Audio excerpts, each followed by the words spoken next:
Le collier de vérité de Sarah Cohn Bryant, traduit par Élisée Escande. Il était une fois une petite fille qui mentait à plaisir. Cela ne paraît pas grand-chose à certains enfants de mentir. Et un petit mensonge, un gros au besoin, s'il les sauve d'une punition, s'il leur vaut un plaisir, leur semble ce qu'il y a de plus légitime au monde. Or, notre petite fille en était là. Pour elle, la vérité était une chose qui n'existait pas. Longtemps ses parents furent trompés par ces histoires, mais à la fin, ils s'aperçurent qu'elle leur en contait, et ils n'eurent plus la moindre confiance en elle. C'est bien terrible pour des parents quand ils ne peuvent ajouter foi aux paroles de leurs enfants. Après avoir essayé inutilement de tous les moyens, le père et la mère de la petite fille résolurent de la conduire à l'enchanteur Merlin, qui était célèbre alors par toute la terre et un grand ami de la vérité. Aussi lui amenait-on de tous les côtés les petits enfants menteurs pour qu'il les guérisse. Il habitait dans un palais de verre dont tous les murs étaient transparents, et jamais il n'eut la pensée de déguiser une seule de ses actions, ou de faire croire ce qui n'était pas, ni même de le laisser croire en se taisant quand il aurait fallu parler. Il reconnaissait à l'odeur les menteurs à une lieue à la ronde, et quand la petite fille arriva près de son palais, il fut obligé de faire brûler du vinaigre pour purifier l'air, car il se sentait devenir malade. La mère voulut lui expliquer la vilaine maladie dont sa fille était atteinte, mais l'enchanteur Merlin l'arrêta dès les premiers mots. « Je sais de quoi il s'agit, ma bonne dame. Il y a 1 heure que je sens venir mademoiselle. C'est une menteuse de première force, et elle m'a fait passer un mauvais moment. » La petite fille ne savait plus où se cacher. Elle se réfugia dans les jupes de sa mère, qui l'abritait de son mieux. Le père se mit devant elle pour la protéger de tout risque. Ils avaient bien envie qu'on guérît leur enfant, mais doucement et sans lui faire du mal. « Ne craignez rien, dit Merlin en voyant la peur de ces gens. Que mademoiselle me permette seulement de lui faire un cadeau qui, je crois, ne lui déplaira pas. » Il ouvrit une armoire et en tira un magnifique collier d'améthyste admirablement monté, avec une agrafe en diamant dont l'éclat éblouissait. Il le passa au cou de la petite fille, et congédiant ses parents d'un geste bienveillant, « Allez, dit-il, bonnes gens, et n'ayez plus de soucis. Votre fille emporte avec elle un sûr gardien de la vérité. » La petite fille, rouge de plaisir, se retirait en toute hâte, bien ravie d'en être quitte à si bon marché, quand l'enchanteur Merlin la rappela. « Je viendrai chercher mon collier dans 1 an, lui dit-il en la regardant avec des yeux qui ne badinaient pas. D'ici là, je vous défends de le retirer une seule minute de votre cou. Si vous l'osez, malheur à vous. Oh, je ne demande pas mieux que de le garder toujours. Il est si beau. » Le lendemain du jour où notre menteuse était rentrée chez elle, on l'envoya à son école, et comme elle avait fait une longue absence, toutes les autres petites filles s'empressèrent autour d'elle. Ce ne fut qu'une exclamation sur la beauté du collier. « D'où vient-il ? Et toi-même, d'où viens-tu comme cela ?» lui criait-on de tous côtés. Revenir de chez l'enchanteur Merlin, on savait dans ce temps-là ce que cela voulait dire, car il était bien connu pour être le médecin des menteurs. La demoiselle n'eut garde de se livrer ainsi. « J'ai été bien longtemps malade, dit-elle effrontément, et pour ma convalescence, mes parents m'ont donné ce beau collier. » Un grand cri se fit entendre, poussé par toutes les bouches à la fois.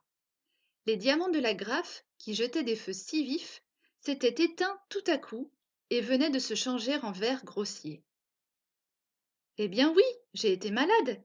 Qu'avez-vous à tant crier ?» Sur cette récidive, les améthystes se métamorphosèrent à leur tour en vilains cailloux jaunâtres. Au nouveau cri qui s'éleva, voyant tous les regards fixés sur son collier, elle y porta les yeux et frémit d'épouvante. « Je suis allée chez l'enchanteur Merlin, » dit-elle humblement. À peine eut-elle confessé la vérité que le collier reprit toute sa beauté.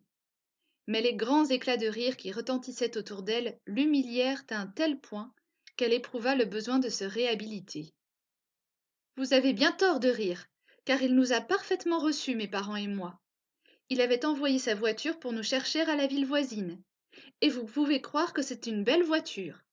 6 chevaux blancs et des coussins de satin rose avec des glands d'or. Quand nous sommes arrivés, il est venu au-devant de nous dans le vestibule et... Les rires qu'on étouffait à grand-peine devinrent si bruyants qu'elle s'arrêta tout interdite. Et jetant encore une fois les yeux sur le malheureux collier, elle eut un nouveau frisson. À chaque détail qu'elle inventait, le collier s'allongeait, s'allongeait. Tu nous en dis plus qu'il n'y en a, s'écrièrent les petites filles. Eh bien, j'en conviens, nous sommes arrivés à pied, et nous sommes restés 5 minutes. Le collier remonta sur-le-champ à son poste. Et le collier, d'où vient-il? Il me l'a donné sans rien dire, Elle n'eut pas le temps d'en dire davantage. Le fatal collier se rétrécissait, si bien qu'il lui serrait la gorge horriblement et que déjà elle tirait la langue. Tu ne nous dis pas tout, crièrent les autres, et elle se dépêcha pendant qu'elle pouvait encore parler de leur jeter ces mots. Il a dit que j'étais une menteuse de première force. Délivrée du lien qui l'étranglait, elle continua en pleurant de honte et de douleur. C'est pour cela qu'il m'a donné ce collier. Il a dit que c'était un gardien de la vérité et j'ai été une fière sotte de me réjouir. Me voilà belle maintenant. Ses petites compagnes compatirent à sa peine, car en bonnes filles qu'elles étaient, elles se mettaient à sa place. Tu es bien bonne, lui dit la plus éveillée. À ta place, j'aurais bientôt envoyé promener le collier. Qui t'empêche de l'ôter? La pauvre petite se taisait, mais le collier se mit à danser tant et tant que les pierres, en s'entrechoquant, faisaient un bruit infernal. Il y a quelque chose que tu ne nous dis pas, reprit la bande remise en gaieté par cette danse extraordinaire. C'est une idée que j'ai comme cela de le garder. Les diamants et les améthystes dansaient et se heurtaient toujours. Tu as une autre raison. Allons, puisqu'on ne peut rien vous cacher, il m'a défendu de l'ôter, sous peine d'un grand malheur. Et le collier se calma subitement.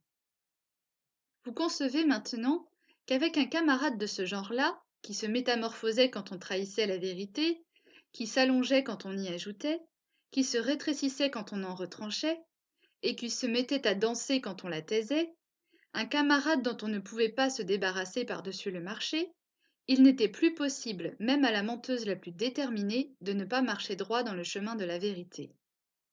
Qu'arriva-t-il?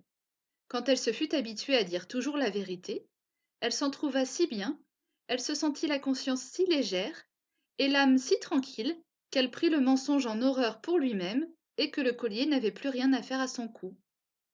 Aussi, bien avant l'année écoulée, on vit arriver l'enchanteur Merlin qui avait besoin de son collier pour un autre enfant menteur, et qui savait qu'il n'était plus utile là où il l'avait mis. Ce qu'est devenu ce merveilleux collier, personne n'a pu me le dire. On le cherche encore.